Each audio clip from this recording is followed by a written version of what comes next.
Okay, since my last video, I've made some substantial progress on my 383 stroker small block that I'm building. In the last video, I had my valve train all installed and set the valves, and now I have the intake manifold on, bolted and torqued in, and also the valve covers. And then tonight I was able to get my distributor put in.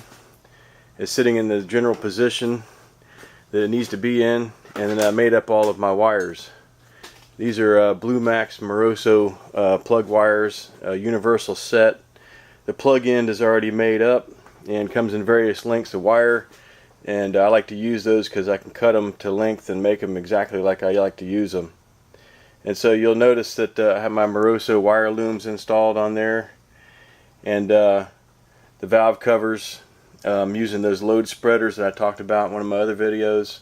Now, one thing you got to remember, you want to follow the directions carefully on your cylinder head instructions there for Edelbrock. You'll notice underneath the load spreader there, I have a rubber washer that they supply, and you got to put that on there with a little bit of RTV. And the reason is, up on the rail where that valve cover seats, they have half of the hole machined out. It's difficult to explain it, but where the hole goes in and is tapped into the head, the rail is machined where the gasket sits, but in the area where the bolt is, it's only like half the diameter, and so oil will travel right up those threads, and you'll have an oil leak on all 4 bolts of your valve cover. So you got to always remember to use that. And I saw it in their instructions. I'm wondering, why did I need that? And after looking at the heads and that machine surface, I see why. So I used a little dab of RTV under there, the rubber washer, and then I used the load spreaders, and then a flange nut on top of that. And on the outside where the wire looms are, it's the same deal, except the wire looms bolt underneath that nut there. And so I wanted to go over how I did my plug wires and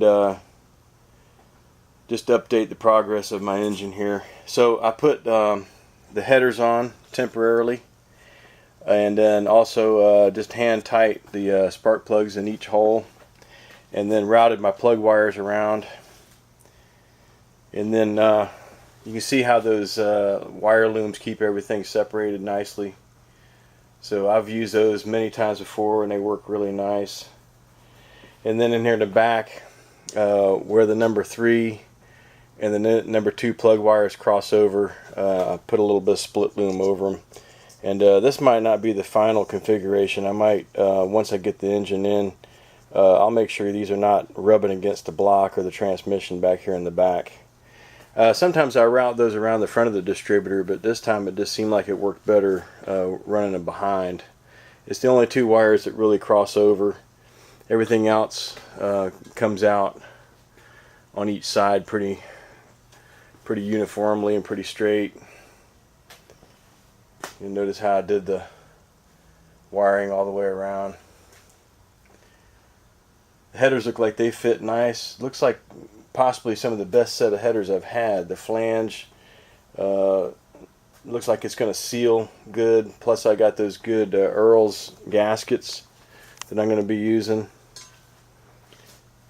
Pretty impressed with the way they look. I don't expect I'm going to have any problem fitting the truck.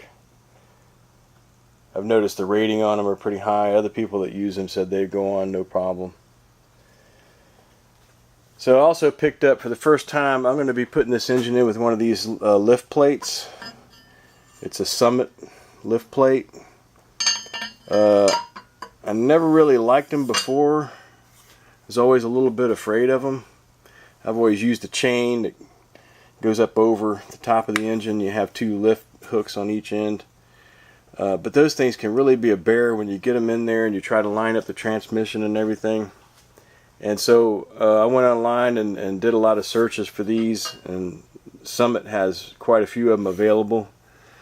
And they all have very good ratings. People say they lifted big block engines with them, with the transmission even attached. So I'm going to give it a shot, but I think I'm going to put on some extra chains just in case. And I'm also going to swap these carb studs out and put in some grade 8 bolts before I do that. So let's take a look at the manifold. That worked out really nice. The gaskets they supplied with the kit are really great. I used gasket cinch on them to hold them in place. And then on the end seals, I always use RTV, and I use some high temp oil resistant RTV on that. That always works way better than the seals. I used to try to get those rubber seals to work and the cork gaskets, and I always had leaks. But when you do the RTV on there, you make sure both the surfaces are clean. You put a bead of RTV on there and put the manifold on top. It's 100% no leaks. Works out real good. So that's a little update of where I'm at. I guess I'm really just about done with the engine, and then I'm thinking probably within a week or so I'm going to be pulling the engine out of my truck and dropping this thing in. So I'll be making more videos covering all that.